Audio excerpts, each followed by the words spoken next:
E aí, pessoal, bem-vindos a mais uma aula de Eletrônica Digital 2. Nessa aula, eu vou continuar abordando sobre interface com o mundo analógico. Então, na aula passada, eu falei sobre os conversores analógicos digitais, que são os componentes responsáveis por receber uma tensão analógica através de algum outro dispositivo e converter isso para um conjunto de bits para ser reconhecido pelo sistema digital. A aula de hoje, então, é o caminho contrário. Eu vou falar sobre o dispositivo que recebe um conjunto de zeros e uns e converte isso numa tensão analógica seguir para outros dispositivos. Esses módulos que fazem essa conversão são chamados de conversores digital analógicos. Então, só relembrando da aula passada, as etapas de conversão AD e DA. Então, o sistema digital ele interage com outros dispositivos, ele recebe um conjunto de números binários e retorna, através das suas saídas, um conjunto de bits também. Existem dispositivos como um teclado matricial aqui no slide, que trabalham diretamente com o conceito de zeros e uns. Então, ele envia um conjunto de zeros e uns para o sistema digital e eu consigo processar essa informação diretamente no sistema digital. Da mesma forma, eu tenho dispositivos que recebem um conjunto de bits, conceito direto, né? Como é o caso aqui dos displays de 7 segmentos, que recebem ou liga ou desliga os segmentos. Então, eu posso controlar eles diretamente através do sistema digital. Mas há também dispositivos que não trabalham diretamente com conceitos de zeros e uns, ou seja, eles retornam ou devem receber tensões que variam além do 0 e 1 para poder trabalhar da forma correta. Então, aqui à esquerda, a gente falou que os dispositivos que alimentam o sistema digital com alguma informação que vem do meio externo são chamados de sensores. E os dispositivos que recebem informação do sistema digital e atuam no meio externo são chamados de atuadores. Então, os sensores e os atuadores, então, eles podem trabalhar tanto com valores analógicos quanto digitais. Então, aqui no exemplo, a gente tem como atuador, como sensor, um LDR, que ele é um sensor de luminosidade, que a resistência dele varia com a luz, e com base nisso, se a gente aplicar um divisor de tensão, ele num divisor de tensão, a tensão que tem nesse divisor vai variar conforme a luz.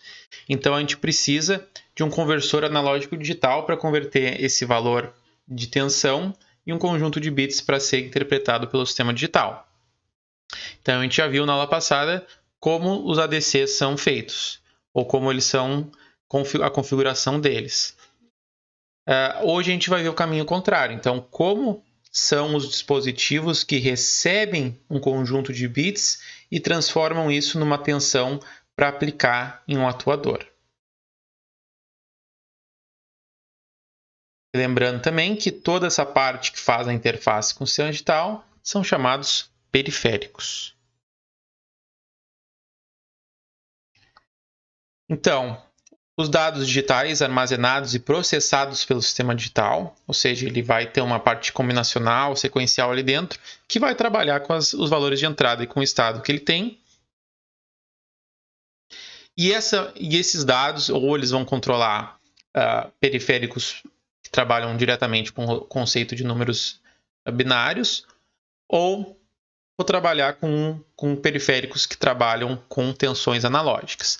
Para isso, eu tenho que passar essa tensão, esses conjuntos de bits, num conversor digital analógico, o DAC, que é Digital to Analog Converter do inglês, de forma que o atuador possa gerar os fenômenos físicos no ambiente. Antes de começar a falar sobre DAC, eu já vou falar um termo, né, que a gente vai usar bastante e que eu já comentei isso daí na aula de ADC, que é resolução. Então, quando eu falei de resolução, eu falei em ADC de resolução em bits e resolução em volts. Aqui no caso, quando eu estou falando de resolução, é em volts.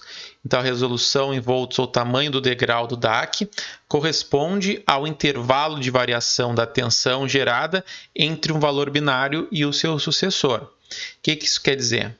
Então, o exemplo aqui embaixo, um DAC que tem resolução de 200 mV, quer dizer o seguinte: se o valor 100 que ele recebe corresponde a converter para 800 mV, então o próximo valor binário depois de 100, o valor 101, vai corresponder a 800 mV mais 200 mV, por causa que eu estou avançando um degrau.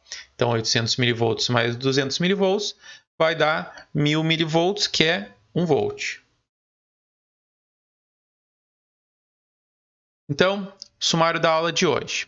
Eu vou falar sobre a implementação mais simples que tem com DAC, que é o DAC com entrada ponderada em binário. Depois vou falar de uma melhoria desse DAC, que é o DAC com escada R2R. Vou falar sobre algumas características presentes em DAC. Brevemente vou falar sobre o que é filtro de reconstrução. Então, começando com DAC com entrada ponderada em binário. Então, nessa implementação de DAC, o circuito ele possui diversas entradas. Cada entrada vai corresponder a um bit do valor digital, ou seja, o teu sistema digital ele vai fornecer um conjunto, uma combinação de bits, e cada um desses bits, desses pinos do teu sistema digital, vão estar conectados a uma entrada desse DAC. Cada uma dessas entradas do DAC, então, que é a saída do sistema digital, ela é ponderada de acordo com a posição do bit que representa. Isso quer dizer que a presença de tensão, um nível alto, então, quando houver uma tensão nula, né, GND é o zero binário, e quando tiver a tensão, por exemplo, 5 volts é nível alto. Isso vai gerar uma tensão que vai entrar no DAC maior ou menor de acordo com o peso do bit, se for MSB ou LSB, respectivamente, né? Então, MSB ele vai ter mais peso e o LSB vai ter menos peso. Então, vai ter uma configuração ali que vai dar pesos nessas entradas, que vai gerar, vai alimentar o DAC com uma tensão maior ou menor de acordo com o peso do bit correspondente. Já vai entender isso melhor. E a soma de todas as tensões geradas, então, de acordo com seus pesos, vai formar o valor analógico de saída. Então, isso aqui é um exemplo de um DAC com entrada ponderada de 4 bits. Isso quer dizer que ele recebe 4 bits na entrada dele. Então, quer dizer que o sistema digital ele vai fornecer 4 bits para o DAC, e o DAC é um DAC que recebe 4 bits e converte isso daí numa tensão analógica. Daí, como é que funciona esse cara aqui? Então, a gente vai voltar a falar sobre o amplificador operacional. Então, aqui a gente tem de novo o amplificador operacional, como a gente viu em ADC, lá em implementações de ADC, né? O ADC Flash e o ADC de aproximações sucessivas, ele utiliza também amplificadores operacionais, e no DAC a gente também utiliza. A ideia aqui é que cada uma das entradas do DAC possui, então, um peso de acordo com a posição do bit. Então, esse daqui é o bit corresponde ao bit menos significativo, esse é mais significativo, esse é mais, e esse último aqui é o MSB. E aqui, a ponderação desses bits é dado por esses resistores aqui. Então, quanto maior o resistor, menos peso eu estou dando para esse bit aqui. Tá? Então, a gente faz uma potência de 2. Como a gente está trabalhando com binário, a gente coloca uma potência de 2 nos resistores. Então, o resistor que vai ter menor resistência, que vai ser a base para os outros, vai ser o do MSB. Depois, o próximo vai ser 2 vezes essa resistência. O próximo 4 e o próximo 8, tá? E como é que funciona esse cara aqui? Ele funciona da seguinte forma. Cada uma dessas entradas, então, vai gerar uma corrente com base nessa tensão aqui e no outro potencial que tem aqui na entrada do amplificador operacional. Eu já vou falar. Então, a diferença de potencial nesse resistor aqui vai ser a tensão aplicada na entrada, que no caso vai ser a tensão correspondente ao nível lógico alto, quando eu aplicar o nível lógico alto, e a resistência, né? Então, a corrente, então, quanto maior a resistência aqui, vai ter uma corrente menor, porque vai estar dividindo por um valor maior. Então, a corrente maior vai gerar um peso maior na entrada do amplificador operacional. O amplificador operacional tem diversas características, né? Isso vocês veem melhor numa disciplina de eletrônica analógica. Aqui eu só estou falando da aplicação dele. Então, aqui nessa entrada, nesse nó aqui do amplificador operacional, a gente pode interpretar como sendo o nível lógico 0, tá? Então, por isso que a gente consegue dizer que num lado do resistor é a tensão de entrada e no outro lado é o 0 volts. Por isso que a corrente tu aplica exatamente a lei de Ohm. Bom, e ele tem essa realimentação aqui, tá? Que é uma configuração do amplificador operacional que a gente está fazendo, que quando a gente então coloca na entrada não inversora dele, que é com menos aqui, a gente tem a configuração do amplificador operacional chamada amplificador somador. Então, o amplificador somador é uma configuração que ele recebe diversas entradas ponderadas e a saída vai ser correspondente à soma dessas tensões aqui ponderadas, tá? Então, aqui no caso, a entrada negativa, como está aqui também, essa característica de deixar ele com 0 volts aqui faz com que não entre corrente aqui no amplificador operacional. A gente diz que o amplificador operacional tem uma impedância muito alta, quase que infinita, né? Então, a corrente pode ser considerada nula nesse caso. Então, todas as correntes que aparecem aqui nas entradas, elas saem somadas nesse nó e entram nesse resistor de realimentação. Então, a saída é a resistência de realimentação, tensão de saída aqui é a resistência de realimentação, vezes a corrente, a soma de todas as correntes aqui. Então, isso aqui que vai gerar a tensão de saída. É importante notar que a corrente que entra no resistor de realimentação deixa um potencial positivo aqui e acaba deixando um negativo aqui. Então, o Vout é, na verdade, uma tensão que ela é negativa em relação ao 0 volts, tá? Então, sempre se lembrem que Vout é negativo. Agora, peguei esse exemplo do livro do Floyd, onde eu quero determinar a saída desse DAC aqui, com base nessas formas de onda. Então, dada essa combinação de entradas, qual vai ser a tensão de saída em cada momento? Então, esse resistor aqui, eu acabei modificando a figura aqui do livro, porque estava em volts, né? Então, eu modifiquei para ohms, estava errado no livro. Um erro de digitação, provavelmente. Então, eu quero determinar a tensão aqui a cada momento. Então, ele tem aqui... eu quero saber qual é a tensão de saída quando a combinação for 0, 0, 0, 0, depois 0, 0, 0, 1, 0, 0, 1, 0 e assim por diante. Então, isso aqui vai gerar uma contagem binária até 1, 1, 1, 1. Aqui, então, no exercício está dizendo que o bit mais significativo é o D0, né? Mas a gente já consegue inferir isso pelo resistor que ele tem nessa entrada. Então, o resistor mais alto corresponde ao LSV, ao menos significativo. Contrapartida, então, o D3 é o mais significativo.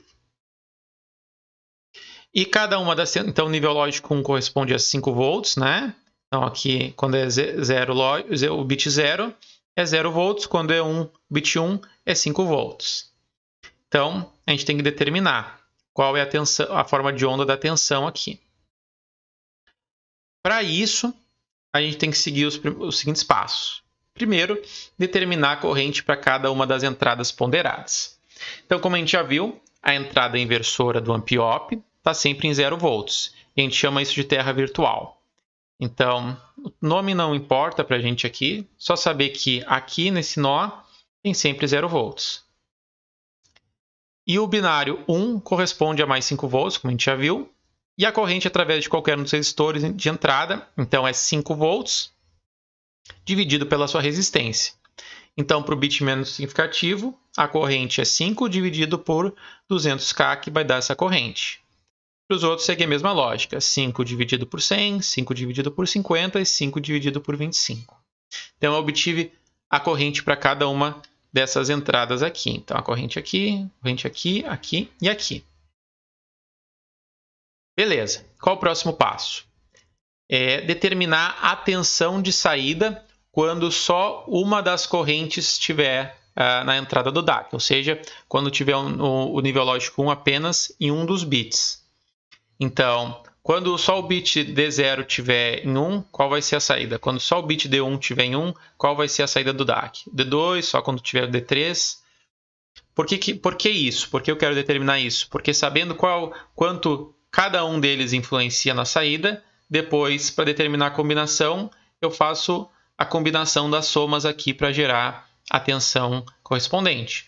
Por exemplo, se a entrada for 1, 0, 0, 1, então vai ser menos 2 mais menos 0,25, que vai dar menos 2,25. Tá? Relembrando o menos aqui, porque, como a gente já viu, a corrente aqui deixa um rastro negativo aqui, né? Então, esse negativo aqui vai fazer a saída, tensão do DAC ser sempre negativo. Bom, voltando aqui. Então, como a gente já viu, a corrente vai para a entrada... nenhuma corrente vai para a entrada do Amp-Op, né? Porque aqui tem uma impedância muito alta. Então, a corrente passa toda por aqui. Dessa forma, toda a corrente passa pelo resistor de realimentação. Como uma extremidade está em 0 volts, que é o terra virtual, a queda de tensão do RF é igual à tensão de saída, a qual é negativa em relação ao terra virtual, o GND. Então, a tensão de saída vai ser, pela lei de Ohm, né? A resistência do resistor de realimentação vezes a corrente que passa ali nele. Né? Então, se só o D0 estiver em nível alto, a corrente vai passar por ele, só vai ser a corrente de D0. Se só o D1 estiver em nível alto, vai ser só a corrente de D1 e assim por diante. Então, fazendo essas multiplicações, eu obtenho as tensões geradas por só uma das entradas individuais. Então, aqui a gente pode ver que quando nenhuma entrada estiver em nível lógico alto, não vai ter corrente e vai ser zero a tensão de saída. Quando a D0 estiver em nível alto só, for 0,001, a saída vai ser menos 0,25. Quando for 0,010, a saída vai ser menos 0,5. Quando for 0,011, a saída vai ser menos 0,5 mais menos 0,25, que vai dar menos 0,75, certo? Então, a gente faz a soma das combinações aqui.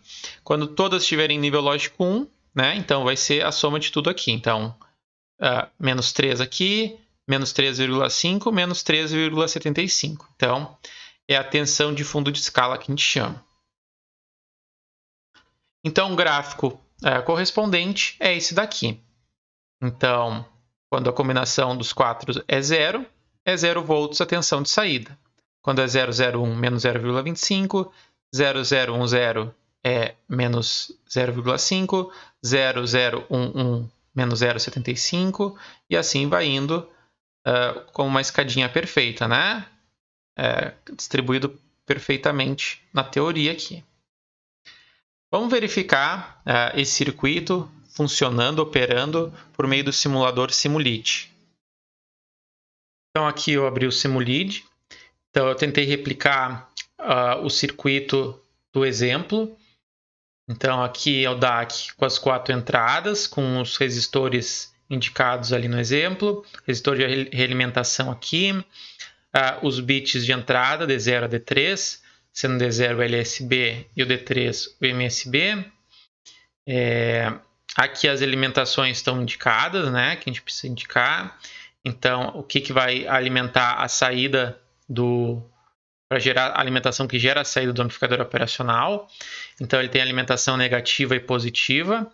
Então, a negativa vai corresponder ao máximo valor negativo, tem que ser pelo menos maior do que o máximo negativo gerado. Então, o máximo é menos 3,75. Aqui eu deixei menos 5. A positiva vai ser ele nunca vai ser positivo a saída, então eu deixei a alimentação como sendo 0 volts. Eu coloquei então cada uma dessas entradas aqui, eu aperto esse botão aqui para ajustar, se eu quero 0, 5, se eu quero aplicar 5 volts ou não, né? Então, para emular o nível lógico 1 e o nível lógico 0. Aqui no lado eu deixei o gráfico que eu apresentei no slide, o resultado, né, do nosso exemplo, para a gente verificar a correspondência aqui no simulador. E aqui eu deixei esse terminal de prova para ver a tensão aqui que aparece aqui e o gráfico que vai surgir disso daqui na saída. Tá? Então, eu vou rodar. Rodando, ele começa inicialmente com 0, né? Então, todos os valores, os bits em 0, vai deixar a saída 0. Aqui está indicado 0 e aqui está 0. E aqui o máximo do gráfico aqui é 0 volts, então ele está essa linha aqui acima do gráfico, 0. Certo. Agora eu vou aplicar o nível lógico 1 no bit menos significativo. E modificou aqui, apareceu menos 0,24 e aqui menos 0,2495, que é mais preciso. Então, aproximadamente menos 0,25, né? Então, o simulador deve estar levando em consideração algumas perdas aqui. Então, dos componentes, então, é o esperado. Agora, botando 0 de novo. Aqui ficou 0. Ele mostrou 0 aqui, mas acho que é um bug da própria ferramenta que está mostrando 1 ponto alguma coisa, mas está errado, tá? Então aqui está 0 normal e aqui está 0. Bom, o próximo valor aqui botar em nível lógico 1, que é o D1. O D1, então, quando a gente coloca o D1 em nível lógico 1, a gente tem aqui a saída menos 0,50, tá? E deu menos 0,499,1 aqui, que foi o que a gente esperou.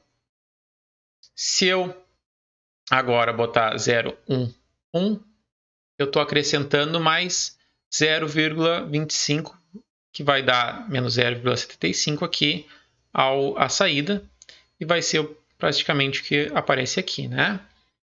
Se eu botar aqui 100,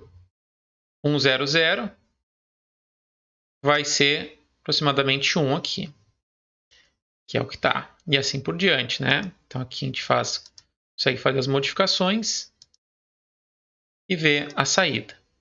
Então, todo mundo em 1 vai ser aproximadamente menos 3,75. Então, a gente está confirmando aqui através do simulador os resultados que a gente obteve ali nos slides. Agora, a pergunta que não quer calar. É um problema usar a tensão negativa na saída do meu DAC? Ou ter um DAC com tensão negativa? Isso vai comprometer o uso do meu transdutor? A resposta é depende. Depende do transdutor, depende de como tu está alimentando o transdutor. Uma aplicação que funciona com tensão negativa, né, puramente negativo, é a geração de som em um alto-falante. Então, aqui um exemplo de DAC, né? Então, aqui eu estou abstraindo o nosso DAC. Aqui a saída dele, está alimentando um alto-falante, né? Então é um modelo bem simplificado de como seria. Então, se eu gerar um sinal que varia de forma negativa, eu vou estar pressionando o cone para trás e para frente e vai gerar um sinal sonoro de qualquer forma distinguível que a gente quer. Então, funcionaria usar um DAC puramente com tensão negativa, né? Porém, existem algumas aplicações que a gente precisa que o sinal varie tanto numa faixa positiva ou negativa. E para isso a gente precisa um DAC que tenha alguma modificação. Tá? E a gente pode fazer. Existem diversos meios de fazer uma modificação no DAC para ele gerar sinais que variam, né? Um deles é utilizar na saída de um DAC um sisteminha parecido com esse, né? A gente chama isso aqui de amplificador subtrator. O que ele faz? Ele pega as tensões de entrada e subtrai e multiplica por um ganho. Tá? Então a tensão de saída aqui, VO, ela é proporcional, o ganho dela é R2 sobre R1, que são esses resistores aqui, vezes a subtração entre essa tensão aqui de baixo com a tensão aqui de cima. O que é essa tensão aqui de baixo? É a tensão de referência dividido por 2. E a tensão de referência seria a tensão de fundo de escala, a máxima tensão que tem o teu DAC. Então, se o DAC tem uma tensão de fundo de escala de referência de 4 volts, né, ou menos 4, que é o caso aqui do nosso, que é negativo, então aqui seria menos 2. Tá?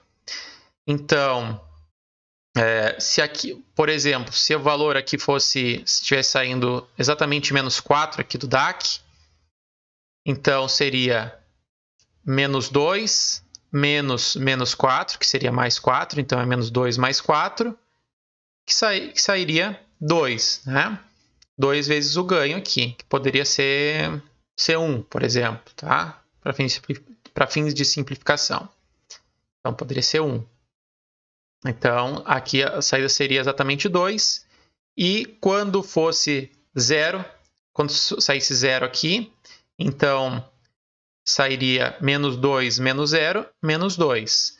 Então, aqui a forma de onda de saída, o sinal de saída ia variar entre 2 positivo e menos 2. Tá? Então, é um jeito de a gente fazer o nosso DAC variar a tensão aqui numa faixa positiva e negativa. A alimentação desse amp-op poderia ser vir de uma variação da própria alimentação do chip, né? Isso daí é uma questão de projeto, né? Também algumas modificações teriam que ser, talvez, serem necessárias, mas isso aqui é uma simplificação, é só para a gente ver em geral que é possível, a partir de um DAC que gera sinais negativos, fazer ele variar com tensões positivas e negativas. Agora eu vou apresentar uma implementação do DAC chamado DAC com escada R2R. Por que tem essa outra implementação? Bom, o DAC com entradas ponderadas, ele é muito sensível à variação dos valores de entrada dos resistores. Ou seja, qualquer variação dos valores dos resistores influencia no valor de saída, o que pode acarretar em valores de saída que não são o que a gente esperou na hora do projeto. Também, esses valores de resistores eles são muito difíceis de determinar na prática. Né? Então, são valores de resistores que são R, 2R, 4R, 8R, são potências de 2 de cada um. Então, é muito difícil, ou até mesmo impossível, achar na prática resistores que sejam exatamente potências de 2 de outros, né? Com uma precisão bem aceitável. E além disso, a gente utilizou 4 bits, né? Mas na prática, um DAC ele vai ter 8, 12 bits, o que vai tornar mais difícil ainda a determinação desses resistores. Uma solução é utilizar, então, a implementação com escada R2R, que necessita de apenas 2 valores de resistores, o R e o 2R, ou seja, um resistor e outro resistor com o dobro da sua resistência. Então, isso é muito mais fácil de determinar na prática. E então, o escada R2R é um DAC mais utilizado na prática do que com entradas ponderadas. Por outro lado, determinar a tensão de saída é um pouquinho mais complexo do que com entradas ponderadas. Isso porque aqui a gente vai ter que achar circuitos equivalentes para determinar a saída que a gente quer descobrir. A gente faz semelhante ao DAC com entradas ponderadas, a gente determina a influência das tensões de entrada individuais na saída, mas depois de determinado isso, a gente faz as combinações das tensões para saber a tensão que a gente quer com valor binário específico, né? Então a gente primeiro coloca D0 em 1 e os outros em 0 para ver qual é a influência de D0 na saída, depois D1 e o resto em 0, D2 em 1 e o resto em 0, D3 em 1 e o resto em 0. E sabendo essas tensões de saída individuais, né, para cada um desses bits, a gente depois só basta somar as tensões dos bits individuais para saber qual é a tensão quando a gente quer uma combinação, né? Então, quando a gente quer saber quando o D0 é 1 e o D3 é 1, basta somar a tensão gerada por D0 e por D3 para a gente saber a tensão do valor 1001. Tá? Bom, dito isso, vamos ver como a gente determina as tensões dos bits. Começando pelo D3. Então, para o D3, a gente vai determinar aqui o D2, o D1 e D0 em GND, em 0 volts. Tá? Bom, determinando eles em 0 volts, eu vou determinar o D3 com nível lógico 1, né? Digamos 5 volts. Aqui eu não vou esmiuçar como chegar nessa resistência equivalente, eu vou falar rapidamente, porque não é o objetivo da disciplina esmiuçar em questões de circuitos elétricos. Se espera que o aluno saiba disso nesse ponto, né? Então, como é que eu acho aqui a resistência equivalente que está ligada ao resistor do D3? Essa resistência equivalente aqui. Então, todos esses bits aqui estão em 0, né? Se estão em 0, eu começo aqui. Se o D0 está em 0, então ele está em paralelo com R2. Então, R1 está paralelo com R2. Se eles estão paralelo, então o resistor equivalente aqui é com valor R. Certo, esse resistor R está em série com esse R aqui, então vai gerar um resistor que é 2R. Esse 2R aqui vai estar em paralelo com esse 2R aqui, vai gerar um resistor que é R. Esse R vai ser em série com esse daqui, vai gerar um 2R. Esse 2R vai estar paralelo com esse, vai gerar R, em série com esse vai gerar 2R. E esse 2R, então, vai estar ligado nesse comum. Então, foi isso que a gente obteve aqui. Resistor equivalente de 2R. Certo. Agora, olhem um detalhe. Esse resistor equivalente, ele está um terminal ligado ao 0 volts e o outro terminal está ligado nesse 0 volts que é do terra virtual do amplificador operacional. Bom, se tem 0 volts, é 0 volts a diferença de potencial nele, não tem corrente nele. Isso quer dizer que toda a corrente que passa por esse resistor R7 vai direto para o resistor de realimentação. Então, a resistência, a tensão no R7, então a corrente no R7 é a tensão sobre ele, que é 5 volts, né? 5 daqui e 0 daqui, sobre sua resistência 2R. Essa corrente passa por aqui pelo resistor de realimentação e calculando aqui a corrente com a resistência 2R da realimentação, eu obtenho uma tensão de saída de menos 5 volts. Agora, nós queremos determinar a tensão de saída quando o D2 igual a 1 e o restante igual a 0. Então, vamos seguir parte do mesmo princípio, determinar a resistência equivalente a partir desse ponto aqui. Então, a lógica é semelhante ao que a gente fez anteriormente. Então, todos esses daqui, D1 e D0, estão em nível lógico 0. Então, esses dois estão em paralelo. 2R em paralelo com 2R é R. Em série com R, 2R. Em paralelo com 2R, R. Em série com R, 2R. Então, nesse ponto aqui, a resistência equivalente é 2R. Então, uma resistência equivalente que está ligada no comum. Se a gente for verificar, é isso daqui, né? Então, a gente obteve essa resistência equivalente. Agora é o seguinte, Para a gente determinar qual é a corrente que vai passar pelo resistor de realimentação, a gente tem que determinar qual é a tensão que sai daqui, né? Então, para isso, a gente determina o circuito equivalente de TVNAN. E notem que a gente não vai determinar o circuito equivalente de TVNAN a partir desse ponto, mas sim desse, porque a gente não conseguiria saber qual é a tensão nesse ponto, né? Com a tensão que parte daqui, porque aqui é 0 volts, né? Que está no terra virtual. Então, a gente determina a tensão a partir desse ponto e depois a gente verifica em série com esse R8 aqui. Então, a gente quer determinar esse RTH e esse VTH, que é a tensão equivalente de TVNAN. Então, para isso, como a gente já sabe como funciona, né? A ideia é desconectar essa parte aqui, como se a gente visse esse circuito aqui com essa malha desconectado aqui do resto. Então, a resistência equivalente é considerando a fonte aqui como um fio, considerando aqui a fonte 5 volts, essa parte aqui como um fio. Então, ele está ligado diretamente ao GND. Então, diretamente ao GND, esses dois aqui estão em paralelo. E então, a 2R com 2R dá o resultado da R. Então, a resistência equivalente é R. Certo, agora, qual é a tensão de TVNAN? É a tensão nesse ponto aqui. Como são resistores, esses resistores aqui, então, têm o mesmo valor, né?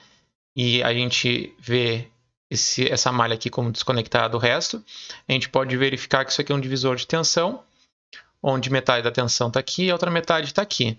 Se a metade está de baixo aqui, então tem 2,5 volts nesse resistor de baixo, e a tensão nesse ponto em relação ao comum é 2,5 volts. Então, o circuito equivalente aqui a esse daqui, de TVNAN, é esse com essa fonte de 2,5 volts e essa resistência de R11 aqui. Bom, determinando isso, a gente sabe então que aqui tem 2,5 volts. Fazendo esses dois em série dá 2R. Então a tensão nesses dois resistores, a corrente nesses dois resistores em série é 2,5 volts dividido por 2R, que é a resistência total. Essa corrente, então, ela não vem aqui para baixo, né? Porque o potencial nesse resistor é zero, zero daqui e daqui, então ele passa totalmente para cá. E a tensão de saída, então, vai ser essa corrente vezes o 2R, que vai resultar em menos 2,5 volts. Notem que a gente vai sempre obter esse resultado, independente do valor de R que a gente colocar, certo? Desde que a gente sempre respeite a configuração R2R, né? Então, o resistor tem que ter um resistor e o outro resistor tem que ser o dobro do seu valor. Próxima análise. D1 igual a 1 e o restante igual a 0. Então, da mesma forma que a gente vai determinar o circuito equivalente de TVNAN e a resistência equivalente. Então, a primeira coisa é determinar qual a resistência equivalente antes do D1. Então, antes do D1, a resistência equivalente a partir desse nó aqui é 2R com 2R em paralelo R, em série 2R. Então, em paralelo aqui, nesse ponto aqui, tem um resistor de 2R equivalente, que é esse daqui, certo? Bom, partindo do exemplo anterior, então a gente analisa o circuito equivalente de TVNAN antes do R8, né? Já que o R8 está ligado no outro ponto ao terra virtual. Então, a partir desse ponto aqui, a gente analisa o equivalente de TVNAN. Então, a resistência equivalente de TVNAN é colocando essa tensão aqui em curto. Então, esses dois aqui vão estar em paralelo. 2R com 2R, R. Em série com esse daqui, 2R. Em paralelo com esse daqui, R. Então, a gente obtém essa resistência equivalente de TVNAN. Agora, para achar a tensão de TVNAN, a gente tem que determinar a tensão nesse nó aqui, né? Considerando que aqui está desconectado. Qual a tensão nesse nó aqui específico? Bom, aqui tem duas malhas, né? Essa malha aqui e essa malha aqui. Então, aqui tem que ser feita a análise das malhas, né? Então, tem que determinar as correntes nos circuitos ou as tensões no circuito para determinar a tensão nesse resistor aqui, para saber a tensão nesse ponto e determinar a tensão equivalente TVNAN, que vai dar 1,25 volts, certo? Então, em série, determinando isso, essa resistência equivalente em série com essa, vai dar 2R, 1,25 volts daqui, a gente determina a corrente e determina que a tensão de saída é menos 1,25. Por fim, colocar D0 igual a 1 e o restante igual a 0, a gente vai obter a resistência equivalente antes aqui. A resistência aqui antes de D0 é o próprio R2, né? É o 2R. Na verdade, agora a gente não precisa fazer o cálculo da resistência equivalente, né? A gente tem isso aqui. Fazemos a mesma coisa que nos outros, né? Antes de R8, a gente determina a resistência equivalente de TVNAN, colocando essa fonte em curto e fazendo todas as simplificações, e vamos achar R novamente. E vamos achar, através da análise das malhas, que a tensão de TVNAN nesse ponto é 6,625. E a gente determina que a corrente é essa daqui e o resultado da tensão é esse daqui. A gente precisa fazer sempre esse cálculo aqui para determinar a tensão de saída no R2R para o bit específico? Não, se a gente utilizar mais bits, se a gente for utilizar agora 5 bits, o próximo bit, o bit menos significativo, vai gerar uma tensão que é metade dessa aqui. Então é sempre colocando na metade, quanto menos significativo é, à medida que a gente vai aumentando o número de bits, né? Então, a partir disso, a gente consegue determinar a tensão que cada um desses bits aqui influenciam na saída. E depois basta somar, né? Então, aqui o D1 igual a 1 é menos 1,25. Então, se D1 igual a 1 e D0 igual a 1, então é menos 1,25 menos 0,625, que vai dar menos 1,875. Tá? Então, assim a gente consegue determinar a tensão de saída no DAC com escada R2R. Vamos analisar isso novamente agora através do simulador Simulid. Então, como pode ser observado aqui no Simulid, eu fiz o DAC com escada R2R. O valor do R é 4K e do 2R é 8K. Coloquei também a realimentação como 8K aqui. E eu botei uma carga de 100 ohms aqui só para deixar. Então, eu analiso a tensão aqui. Então, eu botei uma ponta de prova aqui para verificar. Então, se for colocado para rodar, começa aqui com 0 volts, todos iguais a 0. Agora, se eu deixar o bit menos significativo com 0, ele vai gerar menos 6,61.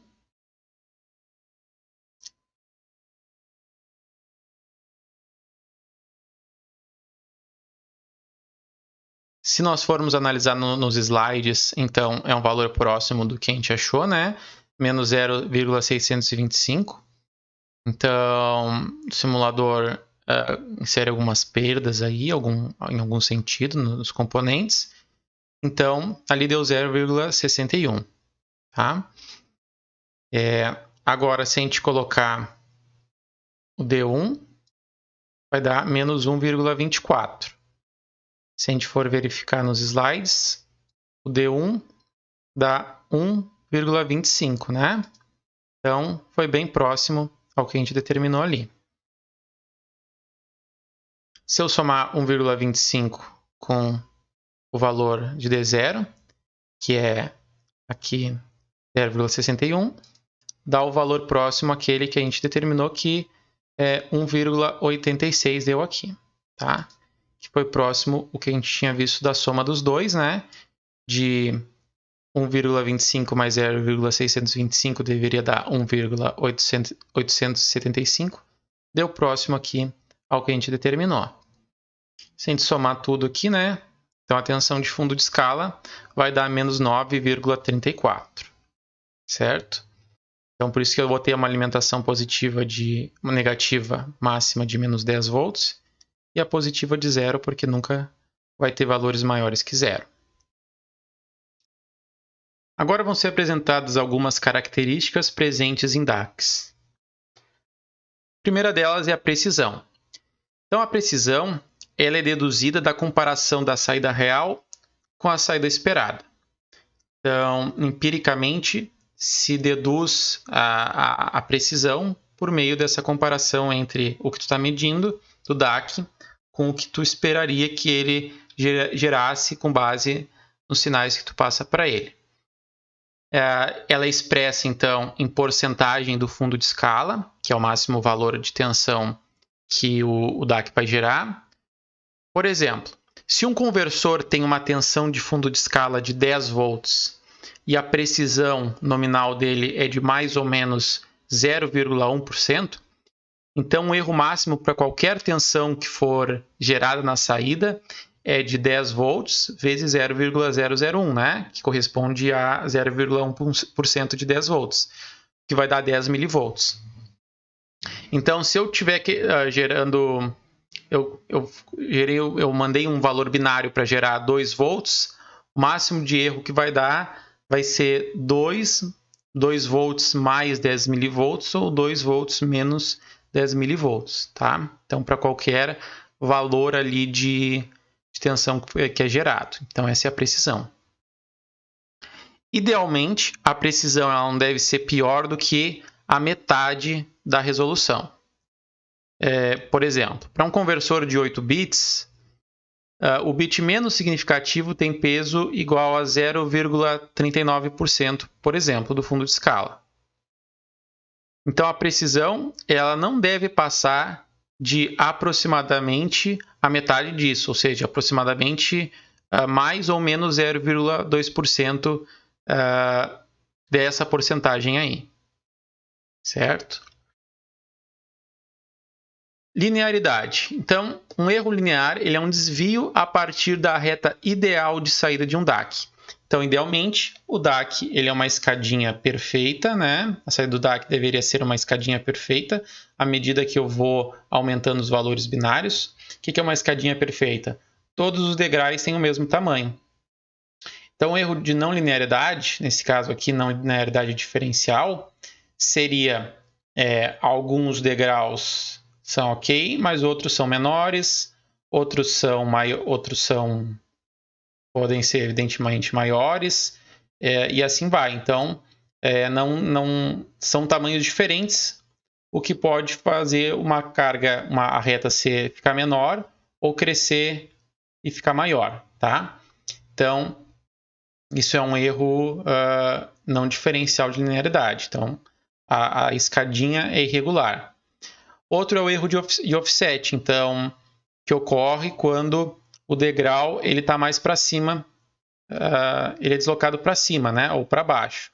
Pensa que é uma escada aqui, né, e o chão aumentou o chão e a escada aumentou todos os degraus na mesma proporção, tá? Então, esse é um erro de offset. Então, pode ser gerado pelo amplificador operacional, né, o ajuste do amplificador operacional, algum problema no amplificador operacional. Esses problemas de linearidade aqui, de offset, e esse daqui pode ser devido aos resistores de ponderação mesmo na entrada do DAC. Outro erro é erro de monotonicidade. Então, um DAC ele é monotônico se ele não apresenta nenhum degrau reverso quando recebe uma sequência de bits na entrada. Que isso quer dizer que ele não diminui o valor quando eu passo para o próximo número binário. Então, depois de 0001, eu quero que o valor seja maior e não menor, como está acontecendo aqui, né? Então, isso é um problema de monotonicidade. Então, ele não é monotônico se ele não cresce à medida que os números binários cresçam na entrada. Tempo de ajuste, também definido como tempo de estabilização, é normalmente definido como o tempo em que o DAC leva para se ajustar para o valor final, mais ou menos a metade da resolução, quando ocorre uma variação no código de entrada. Ou seja, tinha um valor 0101, depois eu apliquei um outro valor qualquer, por exemplo, 1001, né?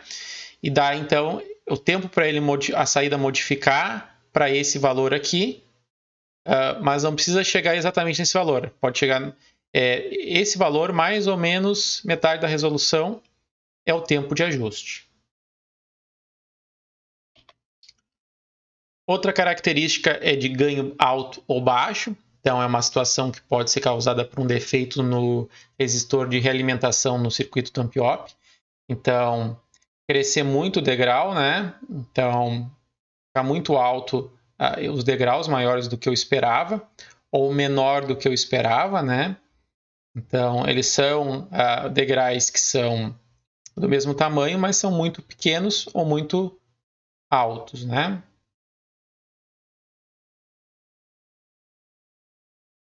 Finalizar então, só comentar sobre filtro de reconstrução. Então, depois que a gente aplica, a gente vai gerar um sinal, né, na saída do DAC, que vai ser uma onda discreta, na verdade, ele não vai ser contínuo.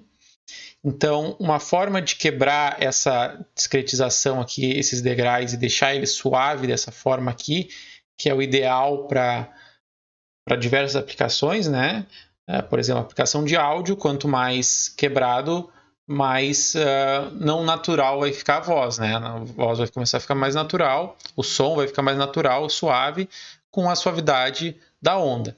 Então, a gente consegue tornar essa onda algo aproximado suavemente, assim, através de um filtro de reconstrução, que assim como um filtro anti-aliasing, que a gente viu lá no ADC, é um filtro passa-baixas. A ideia de ser um filtro passa-baixas é que, voltando ao assunto, que todos os sinais podem ser representados como uma soma de senos, né? Então, ondas quadradas ou ondas que têm esses degraus, eles têm senos de alta frequência, né? Eles têm muitos senos de alta frequência. Então, eliminar esses quadrados é eliminar esses senos de alta frequência através de um filtro passa-baixas, ou seja, elimina os ruídos de alta frequência, né? Agora, como determinar esse filtro? Bom, isso é matéria para outra disciplina, né? Não cabe aqui porque é todo um estudo à parte para determinar filtros, certo? Então, aula finalizada e a gente terminou essa parte de interfaces analógico-digitais. Fechou? Abração!